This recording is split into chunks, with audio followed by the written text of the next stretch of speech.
আসসালামু আলাইকুম এভরিওয়ান, সবাই কেমন আছেন? কিভাবে বাসায় খুব সহজেই কাঁচাগোল্লা বানাতে পারবেন সেটাই আজকে আপনাদের সঙ্গে শেয়ার করব।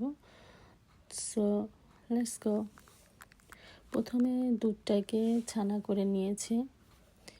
ভালো করে নাড়তে হবে যেন নিচে লেগে না যায়, খুব ভালো করে।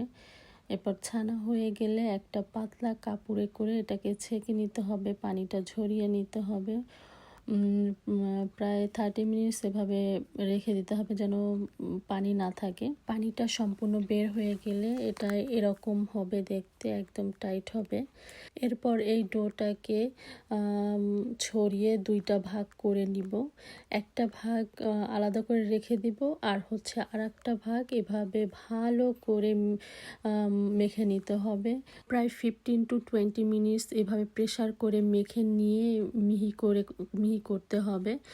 আমার মাখানোটা হয়ে গেছে। মাখানো হয়ে গেলে এমন হবে। এরপর চুলায় বসানো একটি হাঁড়িতে আমার মাখানো ডোটাকে রেখে এটাকে ভালো করে আবার মিক্স করতে হবে, নেড়ে নেড়ে নিতে হবে যেন এটার ভিতরে যে অবশিষ্ট পানির অংশটা থাকে সেটা না থাকে, সেটা টানিয়ে ফেলতে হবে।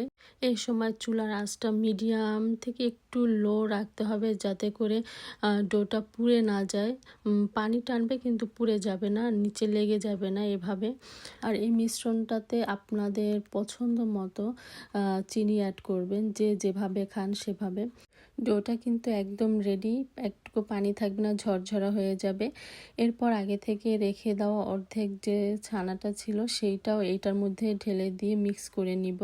দেন এটাকে আবার ভালো করে মেখে নিতে হবে যেন আগের ছানাটা এবং এবারের ছানাটা দুইটা যেন খুব ভালোভাবে মিক্স হয়ে যায়। ভালোভাবে মিক্স না হলে তাহলে আপনি যে শেপটা দিবেন সেই শেপটা খুলে খুলে যেতে পারে, সুন্দর হবে না। তো আমাদের মাখানো হয়ে গিয়েছে, এটা একদম খুব সুন্দর করে মসৃণ হয়েছে। এখন এটার শেপ দিব। প্রথমে ভাগ ভাগ করে নিয়েছিলাম, দেন এরপর দুই হাতে একটু ঘি বা তেল মেখে নিলে আর এটা হাতে লাগবে না। এরপর এটাকে এভাবে করে মিষ্টির শেপ, সুন্দর করে শেপটা দিবেন। আর যে যার মতো করে শেপ দিয়ে নিতে পারেন, লম্বা বা গোল যেটা পছন্দ করেন। আমরা সবগুলোই গোল বানিয়েছিলাম, সবগুলো মিষ্টি বানানো কমপ্লিট, অল্প করেই বানিয়েছি আমরা। এরপর মাওয়া অথবা গুঁড়া দুধ দিয়ে যার যেটা থাকে সেটা এভাবে মেখে মিষ্টিটাকে দেন একটা একটা করে এভাবে রেখে দিবেন। গুঁড়া দুধ বা মাওয়া যেটাই ব্যবহার করেন, ট্রাই করবেন যেন যে যখন মিষ্টির গায়েটা লাগাবেন যেন দলা পাকিয়ে না থাকে, খুব সুন্দর